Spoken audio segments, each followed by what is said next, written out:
Good morning all of you. My name is Avishima. I am studying in class 9 and this is my friend Aditya. Today we will make a towel hook in this 3D printer.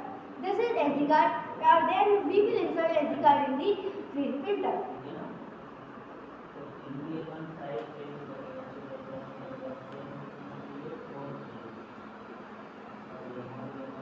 Let's we will make this. First we will go in the print from SD card. Then there is option of making a Witcher towel hook. Then we click this. See, the 3D printer was now heating. The flammable wire was heat, then it will make the towel hook.